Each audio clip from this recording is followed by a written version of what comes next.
Munshiganj launch ঘাটে যাত্রীবাহী লঞ্চের ডেকে দুই তরুণীকে এভাবেই নির্মমভাবে পেটাচ্ছিলেন এক যুবক। এই সময় আশেপাশে থাকা অনেককেই উল্লাস করতে দেখা যায়। অভিযোগ উঠেছে, লঞ্চে থাকা ওই দুই তরুণীর সঙ্গী আরো অনেকের মোবাইল এবং টাকা লুটপাট করা হয়েছে এ সময়।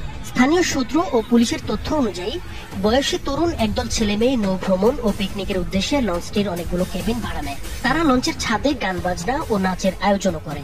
লঞ্চটি মুন্সিগঞ্জ ঘাটে থামলে ৮-১০ জন তরুণ তরুণী চা নাস্তা কিনতে টার্মিনালে নামেন। এই সময় তাদের সঙ্গে স্থানীয়দের বাক বিতণ্ডা হয়। এর সূত্র ধরে উত্তেজিত স্থানীয়রা লঞ্চে উঠে ওই তরুণ তরুণীদের উপর হামলা চালায়। তাদের সংখ্যা অন্তত ৩০ থেকে ৪০ জনের মতো ছিল বলে জানা গেছে। সামাজিক যোগাযোগ মাধ্যমে ছড়িয়ে পড়া ভিডিওতে দেখা যায় একদল লোক লঞ্চের কেবিনে ঢুকে মারধর করছে, দরজা ভাঙছে এবং তল্লাশি চালাচ্ছে।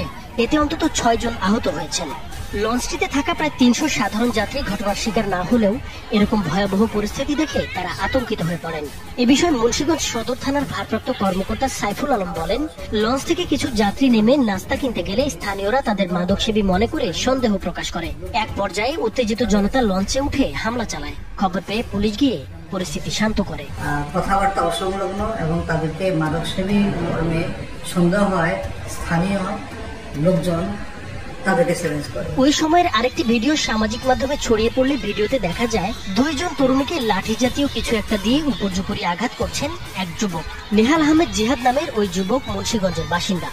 মুন্সিগঞ্জ সদর থানার ভারপ্রাপ্ত কর্মকর্তা সাইফুল আলম বলেন, শুক্রবার মারধরের ভিডিও ভাইরাল হলে সে ঘটনার প্রেক্ষিতে আমরা জিহাদকে থানায় আসতে বললে সে থানায় আসে।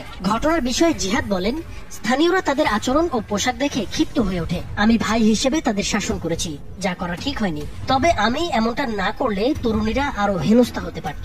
তিনি অন্তত ৮টি মোবাইল উদ্ধার করে দিয়েছেন বলে দাবি করেছেন। এছাড়া তিনি মারধরের ঘটনায় অনুতপ্ত বলেও স্বীকার করেছেন।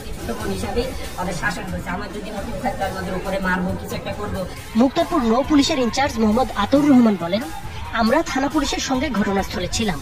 পরে লঞ্চটিকে নিরাপত্তার সঙ্গে এগিয়ে দেই। ভুক্তভোগীরা অভিযোগ করবেন বলে জানিয়েছেন। তবে শনিবার সকাল পর্যন্ত কোনো লিখিত অভিযোগ করা হয়নি। অভিযোগ পেলে যথাযথ ব্যবস্থা নেওয়া হবে বলে জানিয়েছেন তিনি। নাইমুর হোসেন, মাছরাঙ্গা টেলিভিশন।